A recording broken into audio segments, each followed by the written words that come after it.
Hello viewers, in this video we shall talk about resonance, that is a special case of forced vibration. तो exactly इसमें होता क्या है, इसके लिए हम एक छोटा सा एग्जांपल लेते हैं। सबने कभी ना कभी ये नोटिस जरूर किया होगा, हम बाइक पे बैठे हुए हैं और थर्ड गियर के बाद फोर्थ गियर लगाना है, लेकिन गलती से बाई चांस सेकेंड गियर लग जाता है, तो हम नोटिस करते हैं कि बहुत ज्यादा वाइब्रेशन होने लगता है बाइक में। बाइक के जितने पार्ट्स है वो बहुत ज्यादा वाइब्रेशन करने लगते हैं। तो ये किस वजह से होता है? ये रेजोनेंस की वजह से ही होता है। अब एग्जैक्टली इसमें हो क्या रहा है देखते हैं। जैसे एक पिक्चर रख रखा है मैंने बाइक का, बस समझने के लिए। यहाँ पे ये जैसे रियर व्यू मिरर हमें दिख रहा है। रियर व्यू मिरर अपने नेचुरल फ्रीक्वेंसी से पहले भी वाइब्रेट कर रहा था। जब बहुत ज्यादा वाइब्रेशन नहीं था बाइक में, तब भी इसके जितने भी पार्ट्स थे ये सब अपने अपने नेचुरल फ्रीक्वेंसी से वाइब्रेट कर रहे थे। और बाइक के इंजन के अंदर पिस्टन होता है जो मूव करता रहता है। हमने शायद कभी इंजन ऑयल का एड देखा होगा, तो उसमें पिस्टन मूव करता हुआ दिखाता है। तो ये जो पिस्टन है, इसके मूवमेंट का सिग्निफिकेंस क्या है? यही रिस्पॉन्सिबल होता है टॉर्क प्रोड्यूस करने के लिए। किसी भी व्हीकल में टॉर्क प्रोड्यूस करने के लिए हमें फोर्स चाहिए, तो वो फोर्स हमें कहां से मिल रहा होता है? जो हमारा पिस्टन इंजन के अंदर मूव करता है उससे।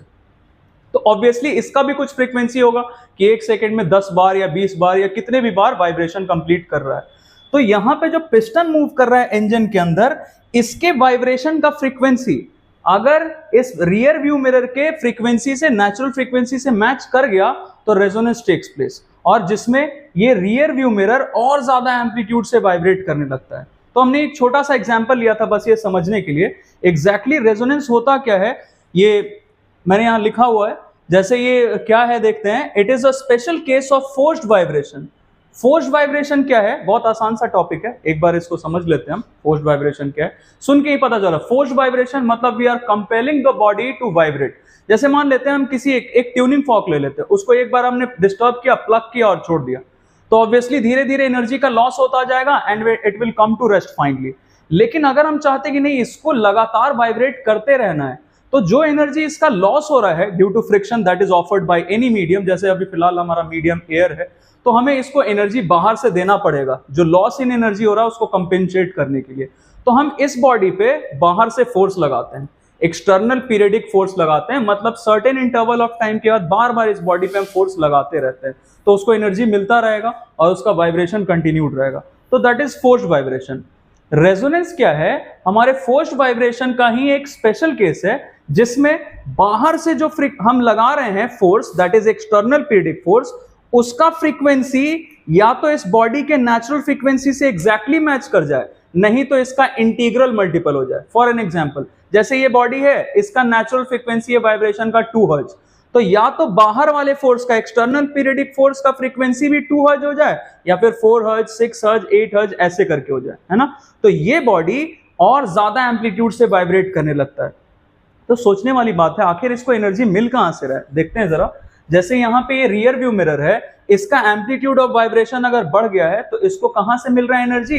पिस्टन के मूवमेंट के पिस्टन के मूवमेंट से ये एनर्जी एक्वायर करता है और अपना एनर्जी बढ़ा लेता है, मतलब अपना एम्पलीट्यूड ऑफ वाइब्रेशन बढ़ा लेता है। ओके, तो आई होप सो कि ये जो एग्जांपल हमने लिया है, इससे हमें रेजोनेंस का कुछ आइडिया मिला हो, समझ में आया हो। एक और एग्जांपल हमारे सामने बहुत फ्रीक्वेंटली हमसे पूछा जाता है स्कूल के एग्जाम्स में या बोर्ड्स में भी आ सकता है। जैसे हमें यहाँ 4 पेंडुलम्स दिख रहा है, namely A, C, B and D. तो इसके पहले एक और चीज समझते हैं। फ्रीक्वेंसी ऑफ ऑसिलेशन या वाइब्रेशन जो है वो लेंथ के इनवर्सली प्रोपोर्शनल रहता है।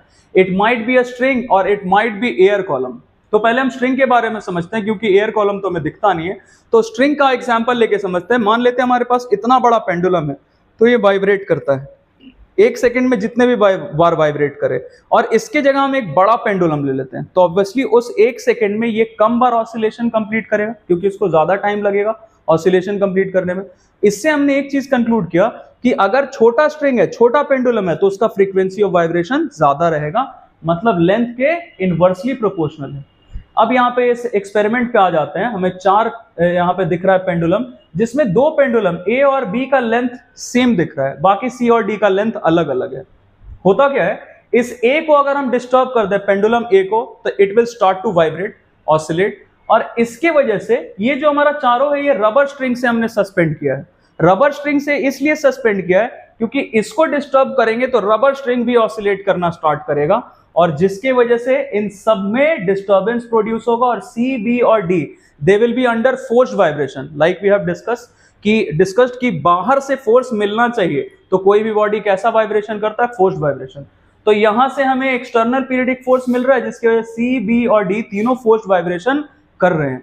लेकिन इनमें से बी में क्या स्पेशल होगा जरा देखते हैं। इन दोनों का लेंथ हमें सेम दिख रहा है, तो इन दोनों का फ्रीक्वेंसी ऑफ ऑसिलेशन जो है वो मैच कर जाएगा, और मैच करते ही क्या होगा, इसका एम्पलीट्यूड ऑफ वाइब्रेशन बढ़ जाएगा बी का ड्यू टू रेजोनेंस। ओके, तो आखिर इसका एम्पलीट्यूड बढ़ कैसे रहा है, क्योंकि ये एनर्जी एक्वायर कर रहा है किससे, ए से। तो ए का एनर्जी धीरे धीरे कम होता जाएगा, मतलब एम्पलीट्यूड कम होता जाएगा और बी का एम्पलीट्यूड बढ़ता जाएगा। बट सी और डी इन दोनों का भी ऑसिलेशन हो रहा है, लेकिन not the amplitude of C और D it will be not as bigger as B, क्योंकि बी में हो रहा है रेजोनेंस तो इसका एम्पलीट्यूड ऑफ वाइब्रेशन ज्यादा रहेगा, लेकिन सी और डी में सिर्फ फोर्स्ड वाइब्रेशन हो रहा है जिसकी वजह से इसका एम्पलीट्यूड ऑफ वाइब्रेशन कम रहेगा, है ना। तो आई होप सो कि हमने जो इस वीडियो में डिस्कस किया है रेजोनेंस के बारे में आपको अच्छा लगा हो, शायद समझ में भी आया हो। तो अगर इससे रिलेटेड, जैसे अभी फोर्स्ड वाइब्रेशन के बारे में हमने डिस्कस किया, छोटा सा एक हिंट लिया है हमने, अगर इसके अलावा भी कोई दिक्कत है आपको किसी टॉपिक में, साउंड में या इलेक्ट्रिसिटी में, किसी भी टॉपिक में, you can let me know. I shall post a video on that topic also as soon as possible. Thank you very much.